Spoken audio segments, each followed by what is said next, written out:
Isn't it just the two of us today? Why do I have to have dinner with you alone? And in such a fancy place, no less. John said, sounding exasperated. We were classmates in elementary and middle school, and we both dreamed of becoming doctors. John, the son of a doctor, used to look down on me, the youngest of three in a single-parent household, calling me poor. Honestly, I didn't want to have anything to do with him, but we accidentally met again when we were 30. He insisted we have dinner together, but he ended up arranging a group date without telling me. Nice to meet you. Thank you for booking such a lovely restaurant today. John responded with a composed face. During introductions, he bragged about his background and wealth. When it was my turn to introduce myself, he interrupted. This guy's still a college student. No, actually. It's nothing to be ashamed of. You don't need to feel intimidated by me. You are who you are, Dylan. He somehow believed I was still in college. It's one thing for him to be mistaken, but I wish he wouldn't spread that to the three women here. Plus, he kept bringing up my poverty. You need people striving for the same goals, right? But his family was so poor he couldn't even go to prep school and never became a doctor. I see, that's tough. No, it's not that. The sympathetic looks from the women made me hang my head. My name is Dylan Williams.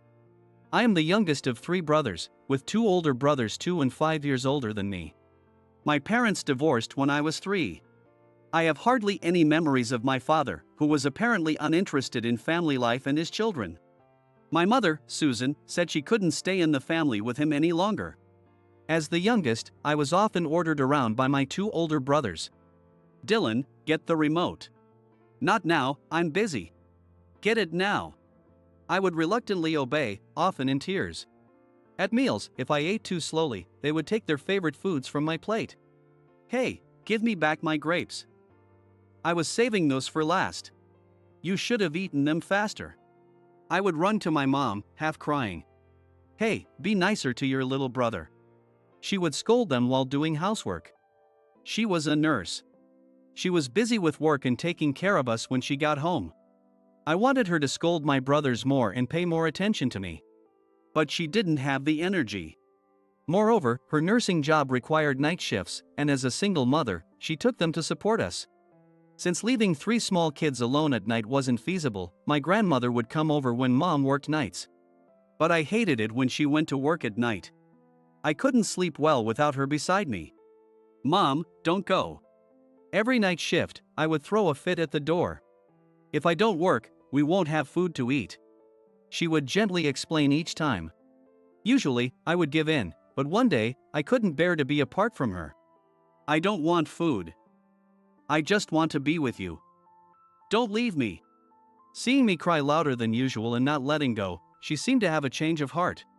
Do you want to come to the hospital with me? She asked. Yes. That day, for the first time, I went with her to her work. This is my youngest son. He won't be a bother, so can he sleep in the break room? She explained the situation to her colleagues, looking apologetic. He's adorable. What's his name? Dylan. Dylan? That's a wonderful name. I was happy to be complimented on my name.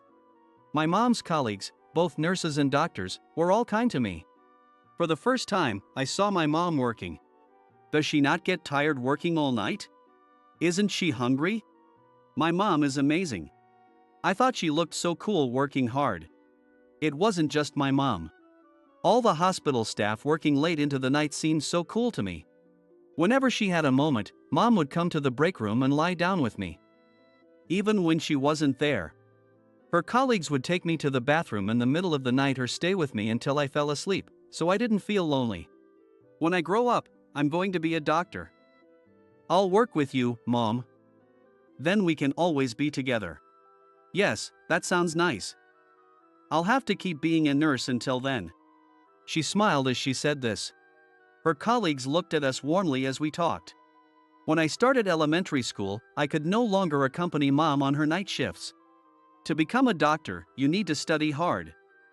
Do well in school, and I'll work hard at my job too. My dream of becoming a doctor never faded, and I diligently attended school. In 6th grade, We each had to present our future dreams in front of the class. My dream is to become a doctor. I said this without hesitation. There was one other person who said their dream was to become a doctor. It was John. During recess, he came up to me. "Dylan, you know not just anyone can become a doctor, right?" He said in a mocking tone that irritated me. "What do you mean? The entrance exams for medical school are really tough. Plus, you have to go to college for 6 years. It costs a lot of money for prep school and all. Your family is too poor for that." "We're not poor. But Dylan, you always have hand-me-downs." "That's your brother's name on this, right?" He pointed and laughed at the names of my brothers on my gym bag and ruler. As the youngest, I indeed always used hand-me-downs. However, I was never the type to care about such things, so I had always used hand-me-downs without any issue. It was at this moment that I realized some people saw me as poor because of my hand-me-downs. I go to prep school twice a week to become a doctor. Your family can't afford that, right? You should give up. He thought he was being kind. After saying what he wanted, he left the classroom satisfied. I need to study. He was probably right, we likely couldn't afford prep school. "Mr. Smith, do I need to go to prep school to become a doctor?" I quietly asked my teacher, Mr. Smith. "If you have a strong will, you don't need prep school." He said this and printed out extra homework sheets with advanced problems for me. I fully support students who work hard towards their dreams. If you ever have questions, come to me anytime. I was fortunate to have a supportive teacher, and I improved my skills without needing prep school. Then I became a middle school student. My area was quite rural, without any integrated private middle and high schools. Some kids left home for private schools starting in middle school. But most of my elementary school classmates went to the same public middle school. John was one of them. We hadn't interacted since then, but right after entering middle school, he started picking on me. "I heard you were number 1. Just don't get cocky, it was only because I had a cold." I had ranked first in a test at the beginning of school, beating him. He was clearly upset about losing to me. His family is super poor. "That uniform is a hand-me-down from your brother, right? It's so dirty." He would interrupt my conversations with the girls in class, belittling me with jokes about my poverty. He needed to be the top student and bask in the attention. It was annoying. I tried to avoid him. When I scored higher than him, he would harass me out of spite. So, I stopped solving all the questions, even when I knew the answers. When John ranked first in the next test, he came to me, grinning. "Dylan, what rank did you get?" "8th. See, poverty makes your grades worse." I got first place easily. Poor people who can't afford prep school should just give up on being doctors and start working after high school. I'll think about it. I realized it was wiser not to provoke him, so I answered him nonchalantly to keep him satisfied. By deliberately scoring around 8th place, he eventually stopped seeing me as a threat. He maintained his top rank and went on to a prestigious private high school in New York. I attended the local public high school. Finally, in high school, I was free from him. Years passed, and now I'm 30. "Hey, wait. Dylan, is that you?" At the airport, someone suddenly called out to me from behind. It's me, John. We were in the same class in elementary and middle school. Remember?" "Wait, what?" The John I knew was chubby and wore thick round glasses. But the John in front of me was tall, slim, and didn't wear glasses. "John? What happened to your glasses?" "Really? Almost everyone wears contacts nowadays." "Well, I guess poor people wouldn't know that. It's not about being poor, I just have good eyesight." Dealing with him is going to be a pain. Memories of the past came flooding back. Seeing me stay silent, he continued. "I'm at the Advanced Medical Center now. I'm a doctor, of course." "What about you, Dylan?" "I'm at university now." "University? You're still a student at 30? Well, I guess that's what happens when you're poor." "No, it's not like that. Don't blame the world. You worked hard after high school, saved money, and finally made it to college. I respect your effort. It not that. He barely listened to me and kept sympathizing. As your senior in life, feel free to reach out anytime. Give me your contact info. No, you're probably too busy, it's fine. Don't be shy. Come on, give me your phone. He forced me to exchange contact information with him. Oh. I have a meeting at 1 p.m. I gotta go. Good luck with university. He made a show of being busy and left. I figured he would be too busy to contact me, being a doctor and all, but 2 days later, he got in touch. Dylan, do you have a part-time job this Friday evening? No, I don't.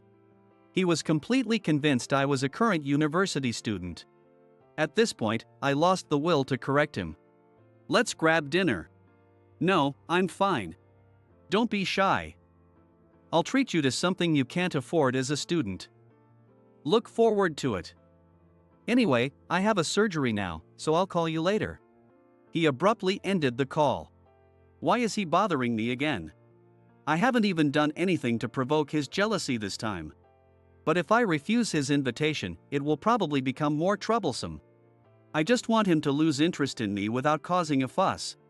I thought of various excuses to cancel the plan, but none seemed likely to work with him.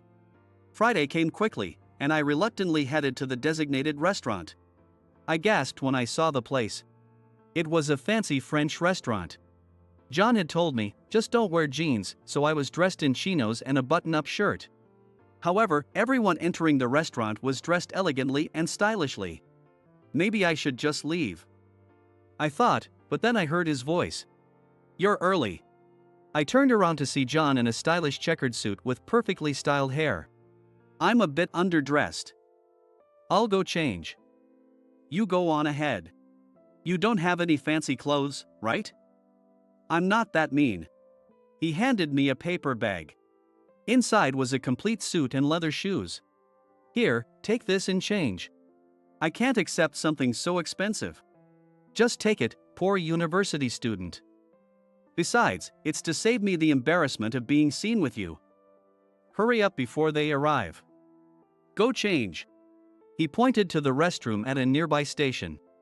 Wait, aren't we supposed to have dinner just the two of us? It seemed like he had invited others, but I had no chance to ask. I didn't like owing him a favor, but I had no choice but to comply. Even a fool looks presentable in a good suit.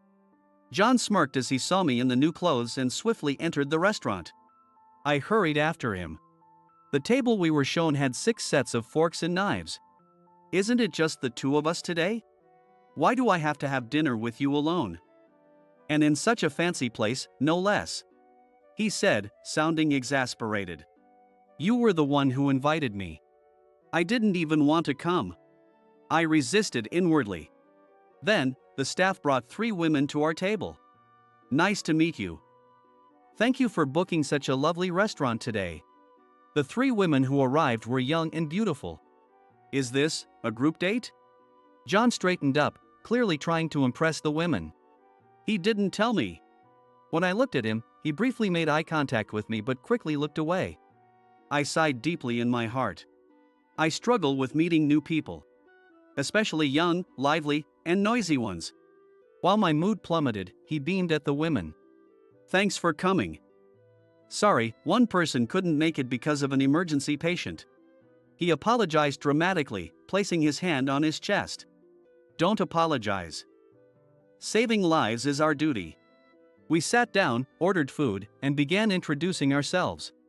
I heard they are all 26-year-old nurses. Their names are Emily, Sarah, and Emma. Apparently, they were college classmates. They are in their 4th year as working professionals. Despite my initial impression, they were well-mannered and understood the appropriate behavior for the situation. Likely due to their professional experience. Next, it was our turn to introduce ourselves. John eagerly started. I'm 30 and work at the Advanced Medical Center. My specialty is cardiac surgery. The Advanced Medical Center? That's where only the best go. Amazing. The women praised him, and he basked in it, continuing his boastful stories. His father was also a doctor who founded a cardiovascular hospital, and he planned to take over the family practice someday. Despite being smart since childhood, he stayed in the local middle school to keep his mother from feeling lonely.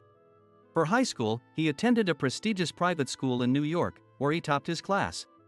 He then got into a famous private university, B University, on his first try. B University has very high tuition, right? And the donation fees are enormous. They murmured in amazement. I, too, was hearing about his high school and university for the first time and was surprised. John was genuinely a rich kid. No wonder he never understood me at all. My parents spared no expense for their kids. I'm very grateful to them. That's why I want to take over the hospital soon and repay them. That's wonderful. They looked at him with eyes full of admiration. I was inwardly exasperated at him playing the role of the dutiful son. Is this how men charm women? I wondered if they could see his true nature. I was completely a spectator. As I observed the four of them to pass the time, suddenly the conversation turned to me. Dylan, do you also work at the Advanced Medical Center? No, I'm at university. He's still a university student. No, I mean, there's nothing to be ashamed of. Don't feel intimidated by me. You are who you are, Dylan. I thought I had a chance to clear up the misunderstanding, but he didn't listen at all. He was acting like a supportive friend. We went to the same elementary and middle school. He also wanted to become a doctor, so I gave him a lot of advice. Oh, you were close friends. You need someone to strive towards the same goal with, right? But his family was poor, so he couldn't go to prep school and eventually didn't become a doctor. I see. No, that's not at all. The sympathetic looks from the women were painful, and I hung my head. Dylan, where are you from? North Dakota. It's a really rural place. He used to bike 6 miles to middle school every day. I got driven every day, though. Even though Emma asked me, John answered for me. What does your mom do for work? She asked me again. She's a nurse, right? You used to say you wanted to become a doctor and work with her when you were a kid. If only you had a bit more financial support like I did, you could have made that dream come true. It's a shame. John always managed to bring up my poverty to contrast it with his wealth. After a few drinks, he got even more vocal about my poverty.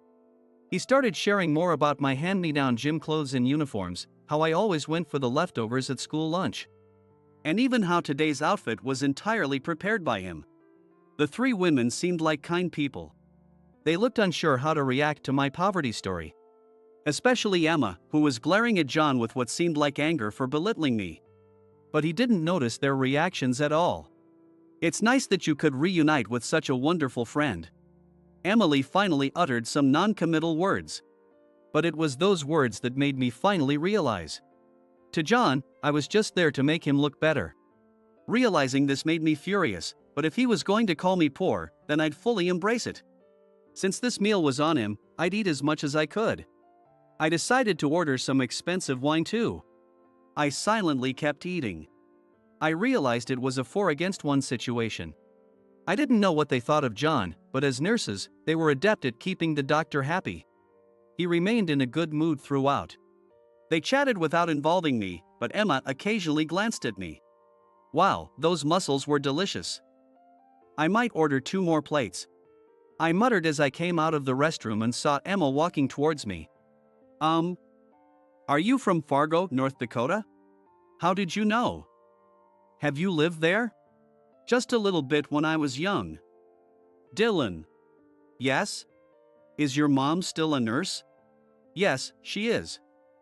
She's quite a veteran nurse now. I joked, but she didn't laugh. That's a lovely name. Her words triggered a memory. I suddenly recalled following my mom to her night shifts. Do you know my mom?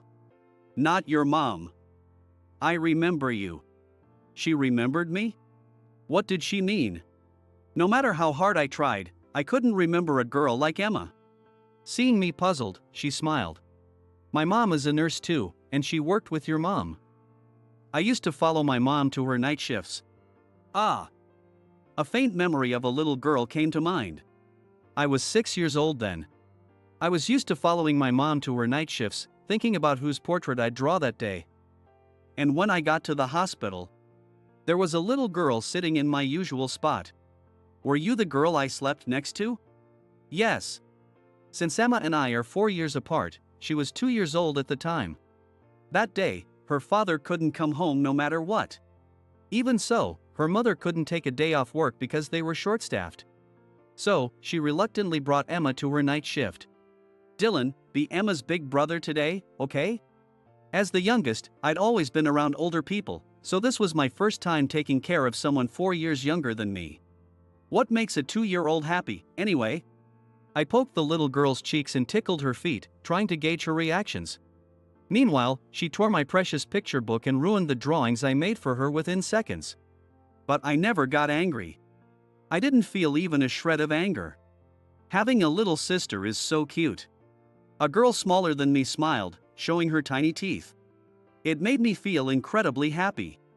Look at this. Emma held out her phone. It showed a picture of little me and little Emma sleeping with our cheeks pressed together. On that day, you put me to sleep. It was the only time I went with my mom to her night shift, but I always wanted to meet you again. I was impressed that she remembered such things from when she was 2 years old. Probably because I was really happy that you played Big Brother for me that day. I was genuinely happy when she said that. Coincidences are amazing, I murmured, but she shook her head. It wasn't a coincidence. I became a nurse because I wanted to meet you, Dylan. What? I was shocked by her words. She moved from North Dakota before she started elementary school, but she could never forget me, even though we only met for one day. When she started school and could articulate her feelings, Emma told her mother about me. Then, her mother said, Dylan is going to be a doctor in the future, so if you work in a hospital, you might meet him. Your mom's amazing. Psychic powers? She said you declared it in front of everyone. You said if you became a doctor and worked with your mom, you'd always be together. Back then, I just wanted to be with my mom. I remember her tearing up a bit when she heard my words. At the time, I wondered why she was crying, but now that I'm older, I understand how happy she must have been. Suddenly, I noticed Emma staring at me. Dylan, you're a doctor, right? Her tone was more serious than before, and I felt a bit puzzled, but it wasn't something I was hiding. It was just that John had introduced me inaccurately. I honestly shared my background. As her mother said, I kept aiming to become a doctor, fulfilling my childhood promise to my mother. I was aware that our family wasn't as wealthy as John's. And life in the Williams household with a single mother and 3 siblings was tough at times. But my mom always smiled and raised us well. Wanting to repay her quickly, I studied hard. I entered a local public high school as a scholarship student. I went to a national university with a scholarship, worked part-time, and managed to pass the national exam. I proudly earned my medical license. Assistant Professor Williams, do you enjoy your research? I smiled and nodded at her words. It seemed she had figured everything out. I originally aimed to work with my mother in a hospital, but at some point, I became interested in research. I want to save even more people than I do now. To do that, I need to develop new drugs. After graduating from college, I became a graduate student and immersed myself in research. Fortunately, my thesis gained attention, and I managed to complete a 4-year program in 3 years. I stayed at the university and, as luck would have it, a position as an assistant professor opened up, and I became one this year. Why are you deceiving John? He still thinks you're a college student, doesn't he? She asked, puzzled. You might not believe this, but... I explained that he had always teased me about being poor, and when we reconnected recently after 15 years. He still mocked me for being poor and mistakenly thought I was a college student. He was pretending to be a gentleman, she said, looking thoroughly exasperated. Let's go. She linked her arm with mine and pulled me back to our seats. Emma, thanks for keeping Dylan company. John smiled at Emma, but she ignored him and spoke to the 2 women. Dylan is a doctor and an assistant professor at a university. He's researching Alzheimer's. Emily and Sarah turned to look at me in surprise. Now that you mention it, I think I've seen your face somewhere before. Weren't you in the newspaper recently? Something about collaborating with a British company on research. Sarah was right, our lab was working on a joint research project with a famous British pharmaceutical company. Thank you for reading that small article in the local paper. The three of them exchanged glances and laughed. We work in neurosurgery at different hospitals. So, we were all very interested in the Alzheimer's article. We have to keep studying. Even though we can't compare to doctors. Emily and Sarah nodded behind Emma. I was genuinely impressed by how capable they were. By the way, when I saw your name in that article, I had a hunch. Emma said with a mischievous smile. I see, that's how she knew I was an assistant professor. Dylan Williams. It seemed that my name had brought us together. I felt grateful to my parents for giving me such a wonderful name. Meanwhile, John stood behind us, so shocked he couldn't speak, his eyes wide. You are a doctor? And an assistant professor at 30? You must be joking. He turned red with anger. Why don't you believe he is a doctor? Because he was poor and couldn't afford cram school. How could someone like that get into medical school? He never complained about being poor. He accepted his circumstances and fulfilled his dream. You don't need cram school or a lot of money to achieve your dreams. John, you might not have had money problems thanks to your parents. But your heart is poorer than anyone else's. Emma told John he had a poor heart, and he was left speechless, looking down. Always wealthy and now a doctor, he had been pampered and flattered by those around him, but her words seemed to have struck a nerve. Let's call it a night, we have work tomorrow. Emily broke the tense atmosphere. John quickly disappeared somewhere. Maybe he went to the bathroom? I had been planning to let him pay for the meal since he intended to use me as a foil. But under these circumstances, I felt reluctant. Even though it wasn't my fault, I decided to split the bill with him this time. Isn't John taking too long? I asked a staff member, as he hadn't returned even after a long wait. They told me he had left about 10 minutes ago. And he had already paid the bill. Did I go too far? Emma seemed to be concerned about him. I think your words are definitely reaching him. John isn't really a bad guy from the start. He's just been a bit spoiled. Even though he had money, he worked hard to become a doctor. We all know that becoming a doctor isn't easy. Let's both do our best. With that, I parted ways with them. 3 months flew by. I hadn't exchanged contact information with Emma, so I hadn't been in touch with any of them, including John, during those 3 months. Dr. Williams, you have a visitor. One day, John showed up at my lab. I invited him in. You really are an associate professor. His eyes had completely changed as he looked at me. I'm really sorry for everything. He suddenly apologized. Emma called me emotionally poor, and it made me realize a lot. I've sometimes had trouble getting along with my colleagues at work. And I realized it was my problem. She was worried about you too. You should contact her. Dylan, can we redo that mixer? What? This time, let's do it at a top-notch restaurant. No. That's not the point. I was once again exasperated by John, who thought money was the solution. I just want to treat everyone to something nice. It makes people happy. Well, that's true, but he had definitely changed over these 3 months. He chose a restaurant thinking about the people he'd be dining with. There was no trace of the old John who used to flaunt his wealth. So, we decided to have another mixer with the same group. The event was lively with conversations only colleagues could have. John now saw me as an equal doctor and listened attentively to the 3 nurses. John, what do you think of this analysis? Before I knew it, we had become close enough to consult each other about work. John might get an urgent call, so no alcohol for him. Today, the 5 of us were gathered at John's house. Come on, let's make a toast. Good job today. Cheers. Beer cans clinking with friends were better than wine at a fancy restaurant. We had become irreplaceable friends. So, Dylan, did you tell Emma how you feel? She'll hear. I'll tell her soon. I'll let you know how it goes. The truth is, Emma and I aren't officially dating yet, but we do meet up occasionally. It made me really happy to know that she had been thinking about me since she was 2. Meeting Emma again after becoming a doctor feels like a miracle. I want to cherish this miracle. Here's a good luck charm. What, a love charm? Come on, go for it. I never imagined receiving a love charm from a friend at 30, just before telling someone how I felt. John, you're still a bit off. I chuckled. But I understood that he was thinking about me in his own way. All right. I have to give my all too.